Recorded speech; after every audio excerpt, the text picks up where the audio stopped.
if the big ones like Milwaukee and the Nets obviously wanted him, it would have to be a buyout.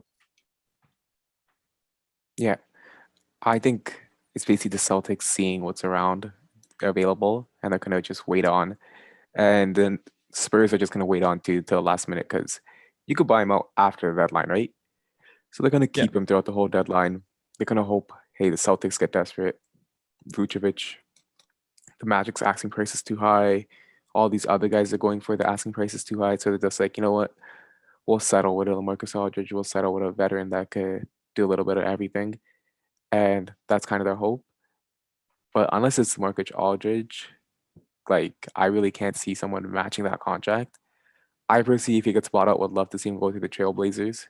I think they can use him. I think he is an upgrade over Enes Kanter, and I would like to see that reunion happen. But it's trade Celtics is the only team that comes to mind, and Mm-hmm. then buyout, it's always going to be the Nets, Trailblazers because they have that familiarity. LeBron's teams always get good veterans, so the Lakers are up there too. And then the Celtics could also get him from a buyout. Like if he gets Mm-hmm. bought out, they could also try to sign him as well. So every team's interested in him in a buyout. Yeah. Trade wise, kind of just the Celtics. Yeah. You didn't mention Philly. I think if you did end up on Philly in a buyout, that would just be like crazy. If you could have LaMarcus Aldridge coming off as your sixth man behind like the backup Embiid, kind of manage Embiid's minutes a little bit more, I think that'd be insane. I think that would make them closer to the Nets and probably like make those teams a little bit more even. Because it Reason seems like the reason I don't think that's yeah, gonna happen is because if Aldridge goes to the Nets or the Bucks, even he could close those games. Like he could yeah, close over Brook Lopez. He could close over DeAndre Jordan. So like if he goes to the Lakers or the Sixers, like you said, he's not gonna close those games. And I think he just would rather close games because then he feels like he has a bigger impact on the championship. Like Blake Griffin said, he's like, hey, mm-hmm. when we're closing games, yeah, I might not start, but when we're closing games, I think I have the opportunity to be that closing power forward. And I think LaMarcus Aldridge can be like, hey, I have the opportunity to be the closing center. So those two teams are going to be the front runners, the Bucks and the Nets.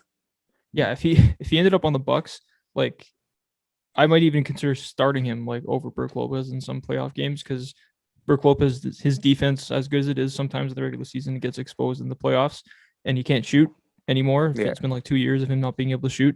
So I think Aldridge would actually be the best option at 5 there. Yeah, you're right. He wouldn't start on Philly. I just think that would make the East race, that Eastern Conference Finals would be so exciting if Aldridge could, the expectations were a little bit lower. Just shoot some threes, play off some really good players like Simmons and Bede, uh, be that six man. I think that'd be really fun to see. But yeah, trade. It's going to be only the Celtics. I think there was another team in there that could trade for him, but is probably not going to. Uh, I don't. Do you see the Celtics making a trade for him?